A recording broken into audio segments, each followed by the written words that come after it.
Hi friends, welcome to my channel. Sridhar విషయంలో జ్యోత్స్న చేసిన కుట్రని తెలుసుకొని సాక్ష్యాలతో సహా శివనారాయణ ముందు నిరూపించిన స్వప్న అసలు ఇదంతా ఎలా జరగబోతుందనేది ఈ వీడియోలో తెలుసుకుందాం. ఎవరు నమ్మినా నమ్మకపోయినా తాతయ్య గారు మాత్రం మావయ్య గారు తప్పు చేశారంటే నమ్మరు అని దీప అయితే అంటూ ఉంటుంది. అప్పుడే ఇక అది విన్న జ్యోత్స్న, మా తాతయ్య ఖచ్చితంగా నమ్ముతున్నారు. ఏంటి తాత, శ్రీధర్ మావయ్య తప్పు చేశాడని నువ్వు నమ్ముతున్నావు కదా అని అంటూ ఉంటుంది జ్యోత్స్న. అప్పుడే ఇక శివనారాయణ అయితే అవును నేను నమ్ముతున్నాను అని అంటూ ఉంటాడు. ఒక్కసారి కార్తీక్ అలాగే దీప షాక్ అయిపోతూ ఉంటారు. విన్నారు కదా, మా తాత నమ్ముతున్నాడు అని అంటూ ఉంటుంది జ్యోత్స్న. నేను నమ్ముతుంది శ్రీధర్ తప్పు చేశాడని కాదు, నా మనవడి మాట నమ్ముతున్నాను. వాళ్ళ నాన్న తప్పు చెయ్యడు, తప్పు చేస్తే తన ముందు ఒప్పుకుంటాడు అని నా మనవుడు చెప్పిన మాటని నేను నమ్ముతున్నాను అని అంటూ ఉంటాడు శివనారాయణ. అయితే అప్పుడే ఇక జ్యోత్స్న పారిజాతం షాక్ అయిపోతూ ఉంటారు. అప్పుడే ఇక కార్తీక్తో శివనారాయణ అంటూ ఉంటాడు, కార్తీక్ మన ఎదుగుదలని ఓర్చుకోలేని వారు ఎక్కడో ఏదో తప్పు చేశారు, ఆ తప్పుని నువ్వు కనిపెట్టు. మన కంపెనీ పరువు తీయాలనుకున్న వాళ్ళని నా ముందు నిలబెట్టు, వాళ్ళని నేనేం చెయ్యాలనేది నేను నిర్ణయిస్తాను అని అంటూ ఉంటాడు శివనారాయణ. మన వాళ్ళు లేకపోతే పరాయి వాళ్ళని ఈసారి ఆలోచించే ప్రసక్తే లేదు, తప్పు చేసిన వాళ్ళకి శిక్ష పడక తప్పదు అని శివనారాయణ అయితే గట్టిగా చెప్తాడు. ఆ మాట విని ఒక్కసారే జ్యోత్స్న అయితే షాక్ అయిపోతూ ఉంటుంది. అదేంటి తాత, రుజువులతో సహా శ్రీధర్ మావయ్య తప్పు చేశాడని తెలుస్తూ ఉంటే ఇంకా నువ్వేంటి శ్రీధర్ మావయ్యని నమ్ముతున్నావు అని అంటూ ఉంటుంది జ్యోత్స్న. చూడు జ్యోత్స్న, సాక్ష్యాలు ఇంకా బలంగా లేవు.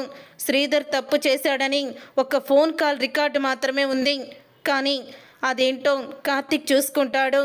నా మట్టుకి నేను మాత్రం శ్రీధర్ని నమ్ముతున్నాను. కానీ ఒక్క విషయం గుర్తుపెట్టుకోండి, నోటికొచ్చినట్లు మాటలు వదిలేస్తే తరువాత శ్రీధర్ తప్పు చేయలేదని తెలిస్తే ఆ మాటల్ని మీ ఇద్దరు వెనక్కి తీసుకోగలరా అని అడుగుతూ ఉంటాడు శివనారాయణ. అప్పుడే ఇక పారిజాతం అలా ఉండిపోతుంది. ఏ పారిజాతం, నువ్వన్న ప్రతి ఒక్క మాట వెనక్కి తీసుకుంటావా అని అడుగుతూ ఉంటాడు.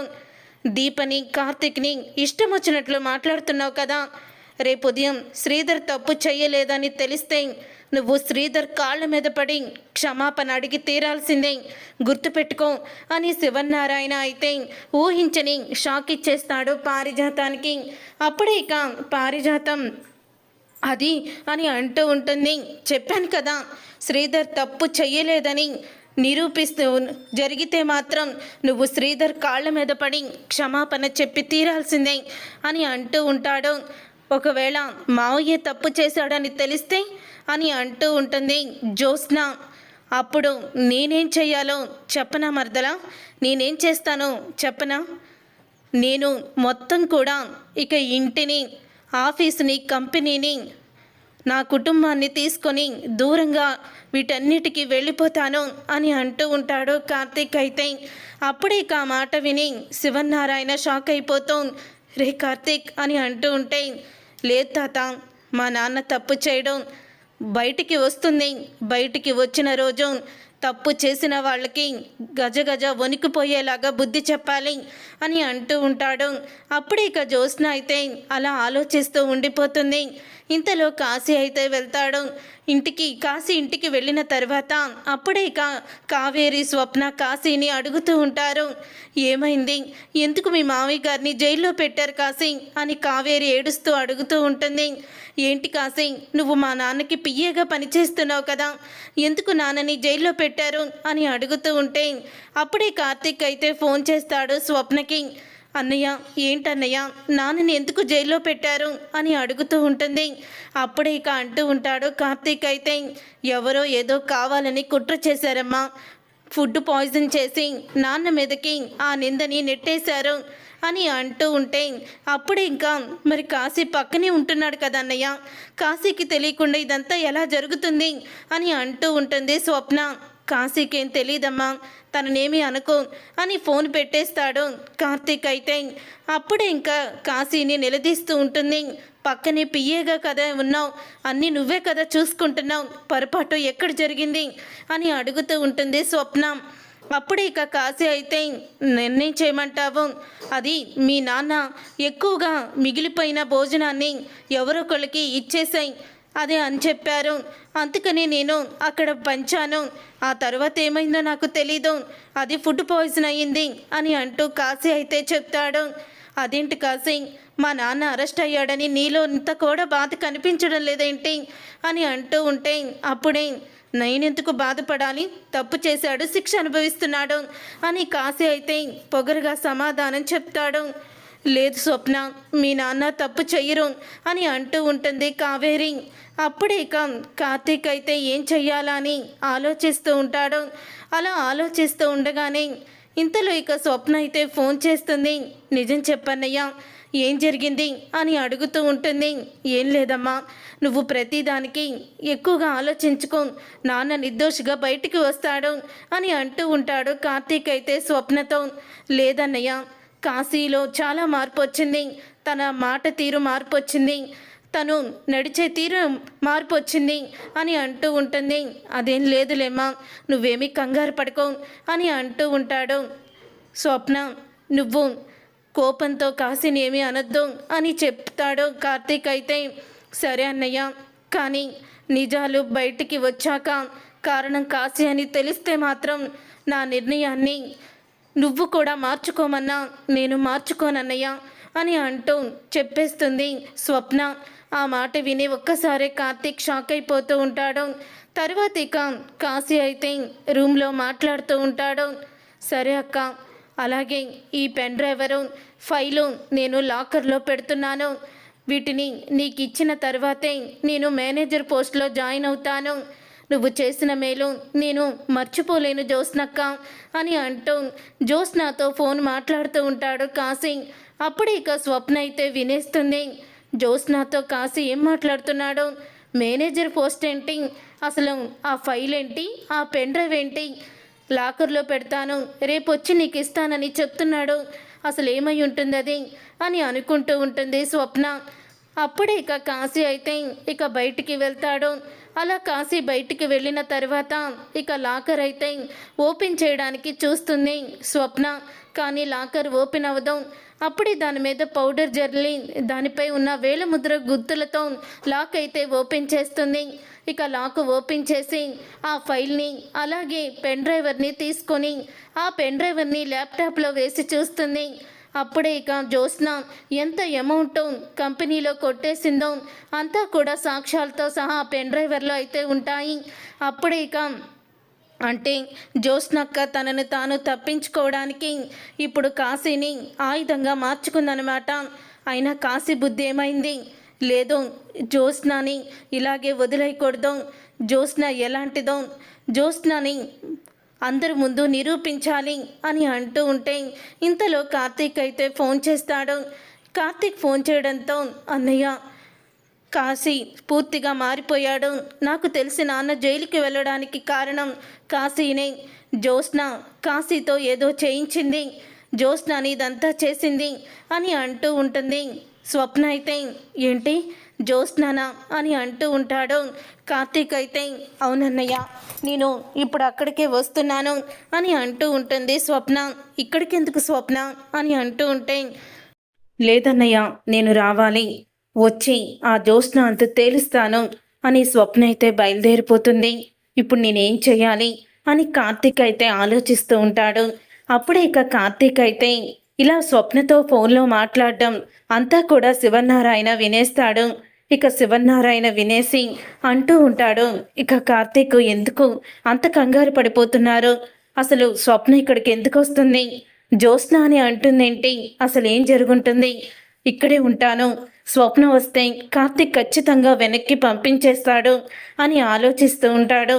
స్వప్నని ఇప్పుడు లోపలికి వెళ్ళనివ్వకూడదు అని అనుకుంటూ ఉండగా ఇంతలో ఇక స్వప్న అయితే వచ్చేస్తుంది. బయటే నుంచొని ఉన్న కార్తీక్ అయితే స్వప్నని ఆపుతాడు. ఏంటి స్వప్న, ఎందుకు నువ్వు అంత ఆవేశపడుతున్నావు అని అంటూ ఉంటే, ఆవేశం కాదన్నయ్య, ఆ జ్యోత్స్న ఏం చేసిందో తెలుసా నీకు, తను చేసిన తప్పులను నాన్న ఎక్కడ బయట పెడతాడేమో అని కాశీని అడ్డు పెట్టుకొని నాన్నని అరెస్టు చేయించింది. తను కూర్చోవలసిన సీఈఓ పదవిలో నాన్న కూర్చున్నాడని, తను ఇంత పగ సాధిస్తుందని అస్సలు అనుకోలేదు. తన గురించి మొత్తం కూడా శివనారాయణ గారికి తెలియాలన్నయ్య అని అంటూ ఉంటుంది స్వప్న.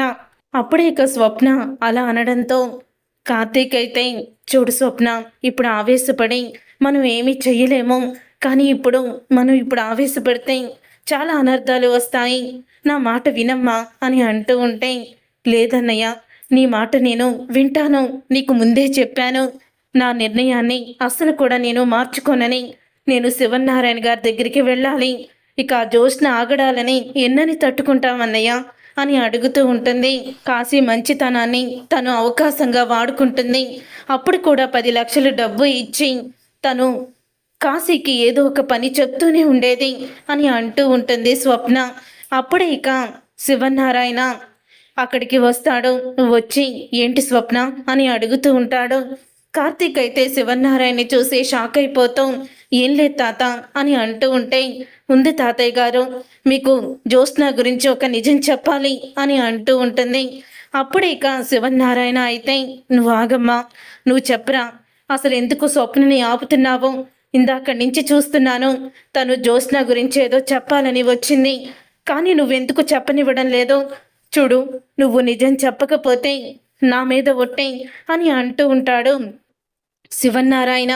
అప్పుడే ఇక ఒక్కసారి కార్తీక్ అయితే షాక్ అయిపోతూ, తాత అని అనగానే, చెప్పరా, నిజం చెప్పు అని అంటూ ఉంటే, తాత అసలు ఏం జరిగిందంటే, జ్యోత్స్న మన కంపెనీలో స్కామ్ చేసింది, కొన్ని కోట్ల స్కామ్ చేసింది. అదే విషయాన్ని నాన్న నీకు చెప్పాలని అనుకున్నాడు. నేను కూడా చెప్పమని, కానీ తగిన సాక్ష్యాలు ఉండాలని అన్నాను. కానీ ఈ లోపలే నాన్న అరెస్ట్ అయ్యాడు.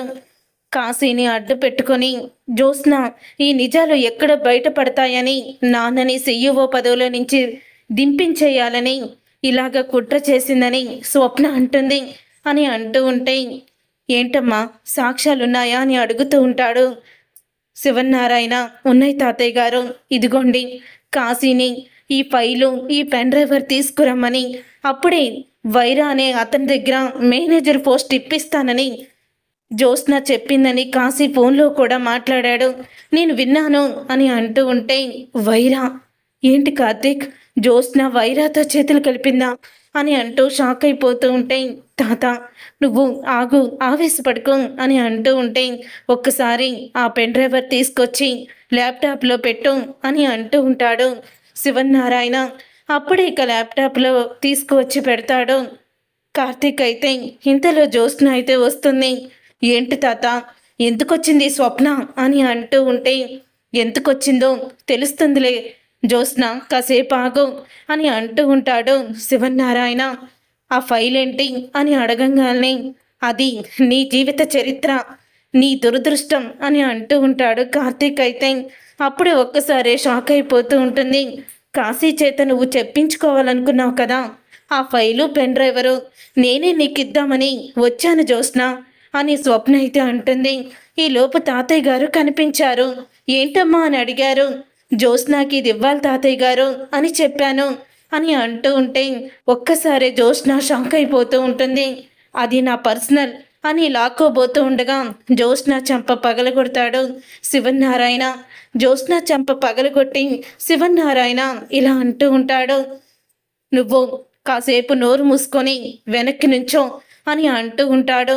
అప్పుడే ఇక జ్యోత్స్న అయితే, ఇదేంటి ఇలా నేను అడ్డంగా ఇరుక్కుపోయాను, ఇప్పుడు ఏం చేయాలి అని ఆలోచిస్తూ ఉంటుంది జ్యోత్స్న. అయితే అప్పుడే ఇక దాంట్లో ఉన్న సాక్ష్యాలు చూసి ఒక్కసారి కుప్పకూలిపోతాడు.